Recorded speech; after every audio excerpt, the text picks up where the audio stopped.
Assalamualaikum warahmatullahi wabarakatuh. Nama saya Alia Nabila. Di sini saya akan membahas tentang etika dan isu sosial. Yang pertama saya bahas yaitu pengertian etika. Etika merupakan kepercayaan tentang hal yang benar dan salah atau yang baik dan tidak baik. Yang kedua, saya akan membahas tentang tujuan etika dan keamanan dalam sistem informasi. Yang pertama, memahami bagaimana etika komputer mempengaruhi sistem informasi.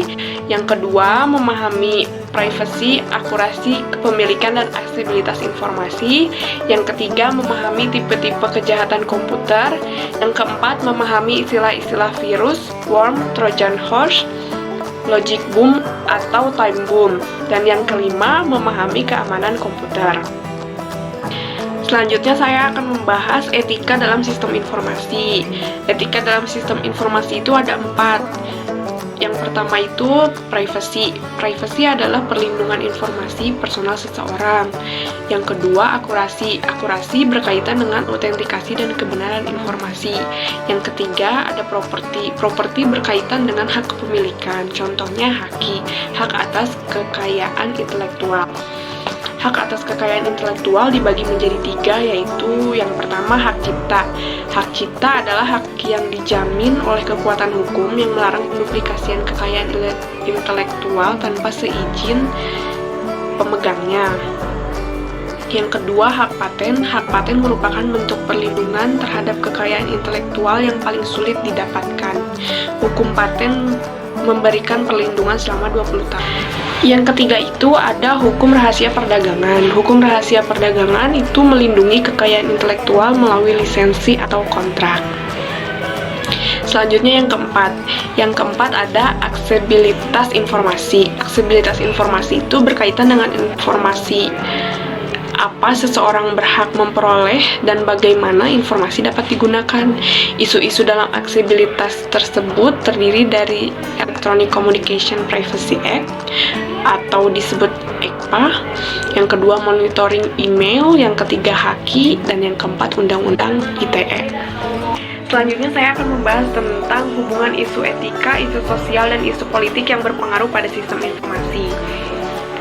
Berdasarkan pernyataan tersebut, ada 5 dimensi moral dalam kaitannya dengan informasi, yaitu yang pertama information right and obligation, di mana hak dan kewajiban informasi untuk individu atau organisasi. Yang kedua, property right and obligation, yaitu kepemilikan hak dan kewajiban, bagaimana hak yang dimiliki dapat dilindungi dalam sebuah lingkup kehidupan digital. Yang ketiga, accountability and control, yaitu bagaimana mengendalikan sistem informasi terhadap bahaya yang mungkin terjadi dan akuntabilitas dalam penggunaan informasi. Yang keempat ada sistem quality, yaitu standar kualitas sistem yang harus dipenuhi untuk melindungi hak-hak pribadi, privasi masyarakat tetap terjaga. Yang kelima ada quality of life. Quality of life yaitu kualitas hidup, nilai yang harus terus dijaga dan dilindungi arus informasi. Selanjutnya saya akan membahas tentang konsep dasar sistem informasi manajemen. Yang pertama ada responsibility. Responsibility merupakan elemen penting dari etika di mana Anda menerima semua biaya, kewajiban, dan keharusan yang akan muncul sebagai konsekuensi yang dibuat. Yang kedua, accountability. Accountability merupakan mekanisme yang menentukan siapa yang melakukan tindakan yang bertanggung jawab dan siapa yang bertanggung jawab. Yang ketiga yaitu liability. Liability merupakan ciri-ciri sistem politis di mana suatu badan hukum mengambil peranan yang memberi izin kepada individu untuk memperbaiki kerugian yang disebabkan oleh pelaku sistem atau organisasi lain. Yang terakhir ada due process. Due process yaitu ciri-ciri yang terkait dari masyarakat hukum dan merupakan sebuah proses di mana hukum diketahui dan dipahami dengan baik. Selanjutnya saya akan membahas tentang ancaman terhadap sistem. Ancaman terhadap sistem itu dibagi menjadi 2, yaitu ancaman aktif dan pasif. Ancaman aktif merupakan kecurangan dan kejahatan terhadap komputer. Kalau ancaman pasif yaitu mencakup kegagalan sistem, kesalahan manusia, dan bencana alam. Selanjutnya saya akan membahas tentang berbagai macam gangguan. Yang pertama ada denial of service yaitu DOS. merupakan membuat permintaan yang sangat banyak terhadap suatu sistem, sehingga sistem menjadi crash, dan kemudian dengan mencari kelemahan pada sistem, si pelaku melakukan serangan terhadap sistem.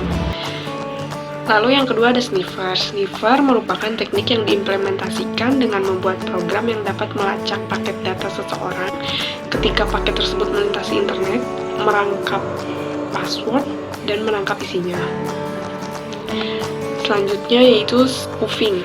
Spoofing merupakan melakukan pemalsuan alamat email atau web dengan tujuan untuk menjebak pemakai agar memasukkan informasi yang penting seperti password atau nomor kartu kredit.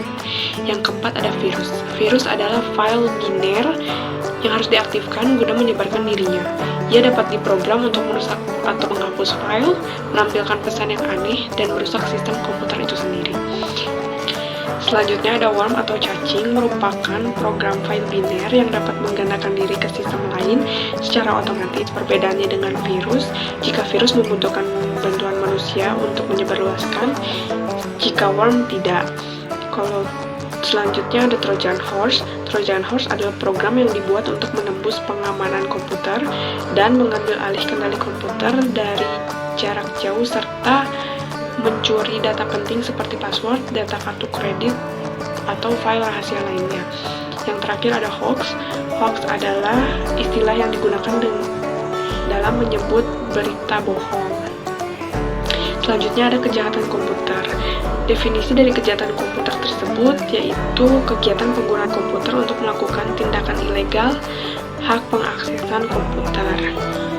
Contohnya yaitu membobol situs web pemerintah, pencurian informasi kartu kredit. Selanjutnya di dalam kejahatan komputer ada beberapa istilah.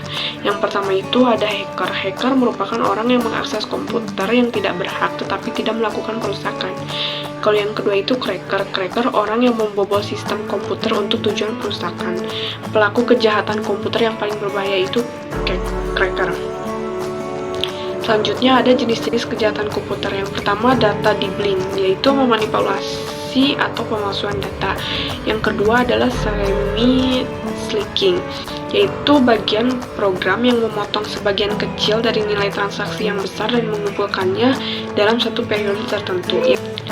Yang ketiga ada cloning. Cloning merupakan penyalahgunaan telepon seluler menggunakan scanner. Yang keempat ada carding. Carding merupakan pencurian nomor kartu kredit secara online. Yang selanjutnya ada piggybacking. Piggybacking merupakan pencurian nomor kartu kredit dengan memata-matai. Selanjutnya ada social engineering, yaitu menipu pegawai untuk mendapatkan akses. Selanjutnya ada spoofing, yaitu pencurian password melalui pemalsuan halaman login. Setelah kita mengenal kejahatan komputer, ada pun keamanan komputer.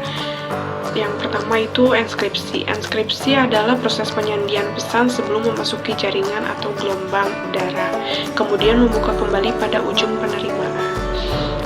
Yang kedua adalah firewall. Firewall merupakan hardware atau software yang dirancang untuk menjaga agar user yang tidak berhak tidak dapat masuk ke sistem jaringan. Yang selanjutnya ada antivirus.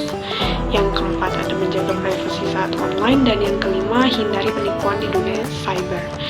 Sekian penjelasan mengenai etika dan isu sosial kejahatan komputer dari saya. Mohon maaf apabila banyak kata atau kesalahan yang kurang berkenan. Terima kasih. Assalamualaikum warahmatullahi wabarakatuh.